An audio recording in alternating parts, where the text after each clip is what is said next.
In this video, you'll be learning how to take a London system player out of their comfort zone and have to be forced to use their tactical mind whether they like it or not. Or if they don't do that, they'll lose the game.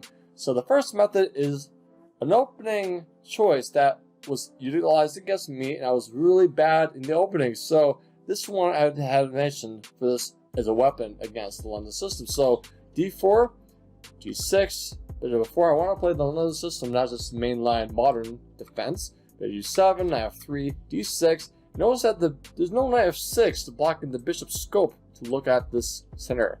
So this is important because knight g7 is actually supporting this e5 push. There's no way to block e5. No way to block e5. This one is silly because this one goes anyway. This one, e5 is still coming in the face of white. So they go this way. Usually bishop develops whatever. e5 comes, and usually black is going to be taking this initiative, the space. So white needs to go bishop e3, knight e7 to go to f5 is a plan.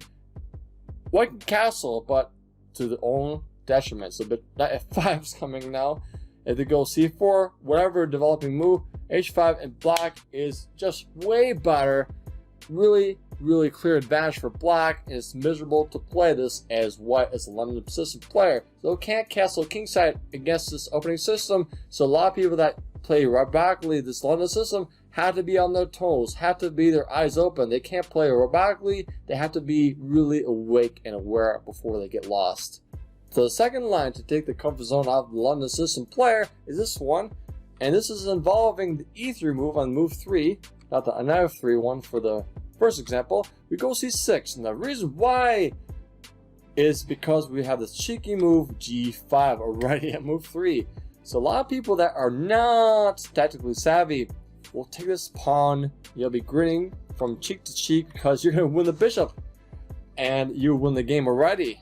So people that are basically really noobs and just playing the London system, this robotically, they're going to probably most likely take this pawn and just lose the bishop. So if they don't do this, they can go something like bishop e3. If they have their head on straight, you can go knight e4, and having to plan to trade knights for the bishop whenever you want. You don't have to do it instantly, but you have a good, let's say, group on the center. d5 is coming in naturally, and you are having a really good, easy time to take this London system player out of their comfort zone and have you out of all the fun. So now the third and final approach to take the London system player out of their comfort zone and also forcibly having to use their tactical mindset, whether they sign up for it or not as a London system player.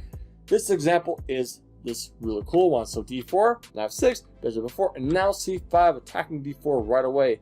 A lot of London system players say, okay, c5 happens, I automatically go c3. This is a problem because we go queen b6. And we're going to cover this queen c2 and queen b3 sword approaches. I'll just cover them both right now. So let's say queen c2 first.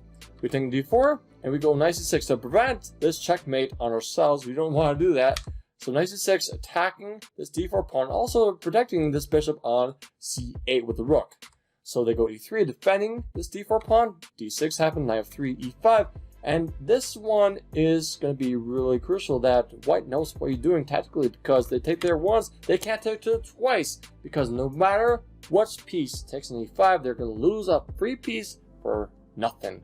Just a pawn pretty much. So knight takes e5, whoops, queen e5 check will be a fork between the king and the knight and e5. And the people will say, oh wait, what illegal? Why can't this defend this with the queen c3, attacking the queen and also defending the knight? Oh no, this is like, okay, thank you so much for the queen. Let's set up another game. The game is over. So don't do this. Also, bishop takes e5 first is no better than this one. So this one there, and then queen e5, potato, what loses the game. So let's go back to this position that we have with this, let's say queen b3 instead of queen c2. Well, we have to forcibly have white to think about things after c takes d4. They can't take this back because queen takes d4 was a free pawn, attacking the bishop to boot. That's not good for them. So they have to take this queen on b6 first, and then take on d4. After this one, we go knight c6, attacking this pawn. They can defend it, but knight b4, attacking the pawn, extra time with the rook, and also knight c2 fork is annoying because things can be really going awry if this goes this way. There, knight c2 attacking a1. Black is really comfortable, no problems, and white is miserable.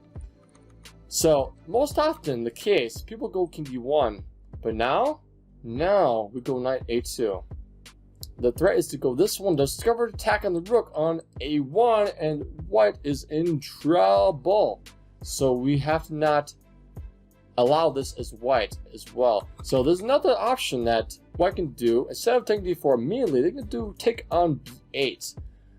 We do not take b8 back, we go d takes c3, a really cool cheeky way to just crush white. White is really big trouble. So as like a basically no mindset London player will say, okay, we're good, we'll just do bishop b5, save the bishop, we're up a piece, hardy har, move on the game. No, we just do rook a2, smack in the face. They take our rook and then c2, wins the game, and the game is over, and white is really panicking to the point where he resigns. If not, it'll be a long slog that he loses the game eventually. But these are 3 ways you can crush the London system player that they're forced to have a mindset that is not automatic. They have to really think about things move by move, or else you get a quick win against them in the London system. Hey, check this video out to make sure that you get more important information to bring your chess to the next level.